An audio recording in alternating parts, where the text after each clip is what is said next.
Howdy, Tom here. Well, today we're gonna go over what I've done on the Roxor. I've owned it for a year now. So let's get into how much it cost me here. All right. So done quite a bit to this thing since I've had it. Haven't took it to the shop, did it all myself, so saved some money there. But we got this list here. Oh, you can see that, but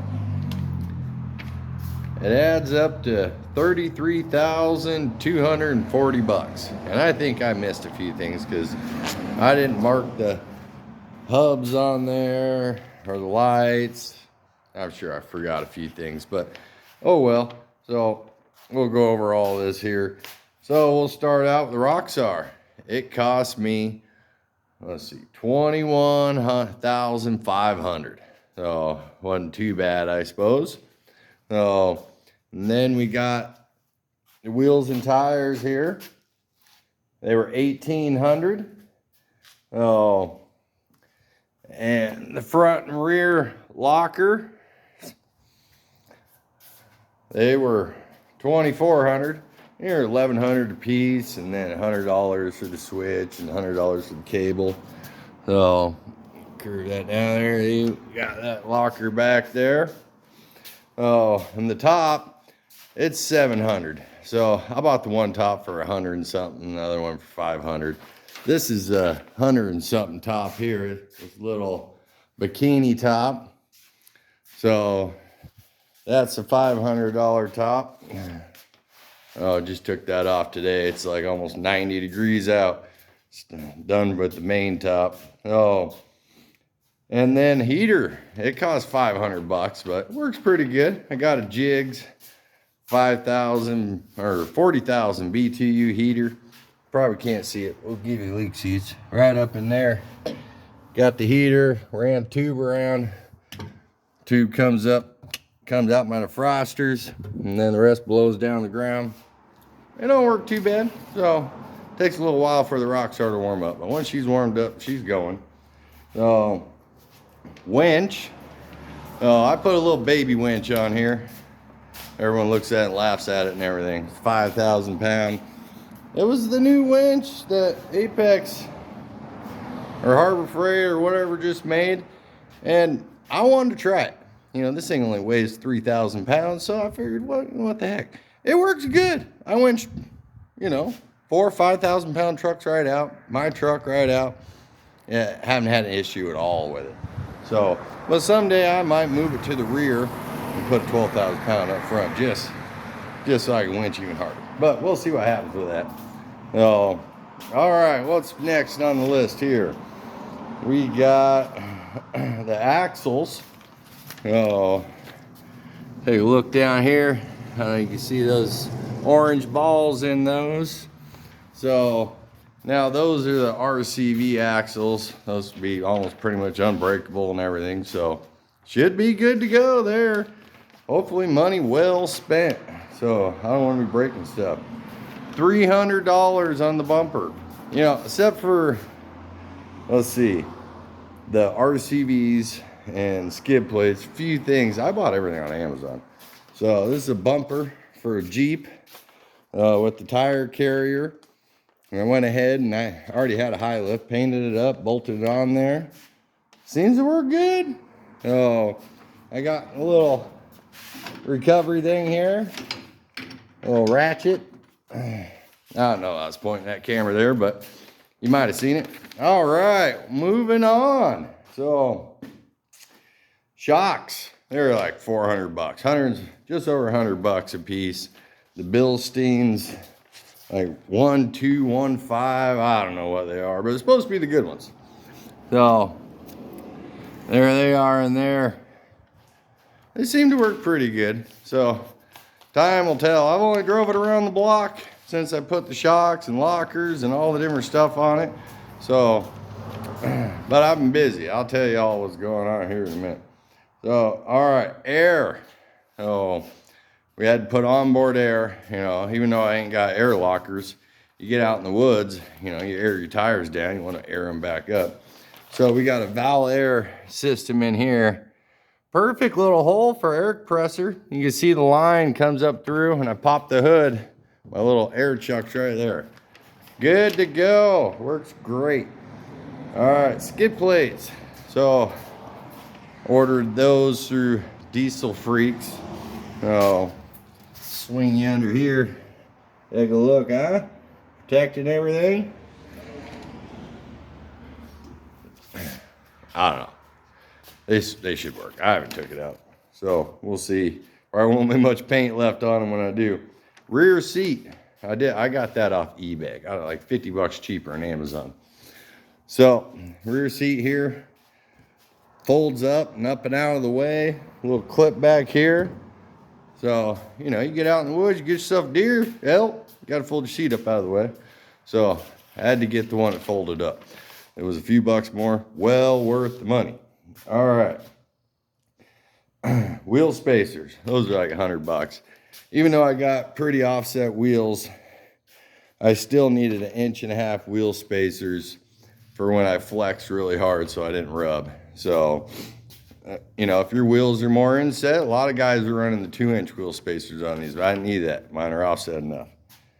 And then the lift, $300. So, but I wouldn't go buy the lift. It was a 2.5 inch leveling kit. You know, it works all right. It got me up there. I added that and shackles to the rear and stuff, but it has problems. Check this out. So, where are we at? I don't know if you can see any of this. Let's see here. Let's see, right here. This guy, in this huge opening, I got a log stuck in here, and it kept smashing in between that and that, back and forth. So, yeah, that don't work very good. That sticks down too far. And then you got your, these things are plowing as far down as that. You got your bolts down there dragging. So, I should have just did a leaf over. And that's probably what I'm gonna end up doing. So, I might take that lift off, put a leaf over on it. We'll see how high it is. It's gonna bring it up 5 more inches. And I think I'm up like 3 3/4 right now. So that'll be too tall. So I'll take the lift off. But, you know, do everything right. You know, you figure it out eventually. Oh, and then we got other stuff that ain't on the list. But yeah, all that stuff came to the $33,240. I'm probably more closer to 34,000, but you know, that gets you a pretty good idea. So, but I got my heater control here. You just put in and out for your heater. Don't need heater no more. And the fan. And I got my lockers. Oh, pretty much all the stuff you need. On around here, let's see. I went ahead and got my air compressor, my windshield wipers, my winch in and out, turn signals, added a temperature gauge, a couple little things. So I just built these revolving shackles.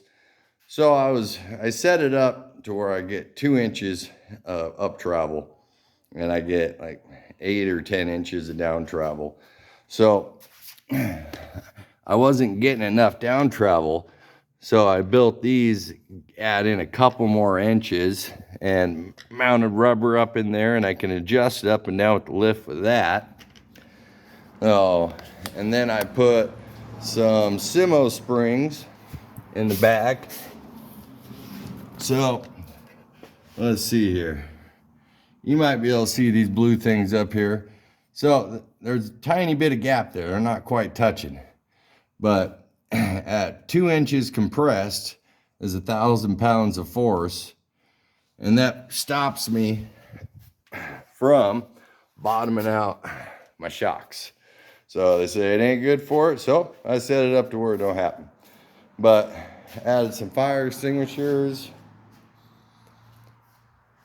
Yeah, she's basically good to go. So, and let's get to the question how I like the Roxor in the 1 year I owned it. I love it. You know, it wheels great. Everything in it works good. I mean, a lack of power. I need to get in, and that's one thing I need to have done is have Diesel Freaks tune my computer so I actually got some horsepower. I can't believe they sell these things and put that much of a governor on them. So, but get that done, and yeah, the power should be good. Everything's good. I love it. Downfalls, getting parts. So all the aftermarket stuff, bought Jeep and everything, like the windshield. This is all 1980 Jeep, pretty much bolts right up. The top, the back seat. I mean, all this stuff I bought for a Jeep. But you need actual Roxor parts? Well, it gets a little hard to get them. You know, they're starting to have places that sell them, different things, but don't bother going to the dealer. I ordered a new ring and pinion 9 months ago. It still hasn't came in. So I figured out what ring and pinion runs in here. Dealer, no one could tell me. So I kept having to screw around until I got the right stuff. Now I know. So we'll show you right here. And if you ever need to know, I don't know, you can see that right there. That is the ring and pinion that goes in the Roxor. And this kit right here, master overhaul kit, yeah, barely anything in the overhaul kit fits. I don't know what fits in there. I think the pinion bearings fit. The rear seals might fit. So once I went up to the aux lockers, they had bigger bearings on the sides. And then I was able to use those bearings. But on the stock carriers, those bearings, the side bearings for the carriers are the wrong size in that kit. So, but there you go. Get yourself out there and get yourself a Roxor. All right, y'all have a good one.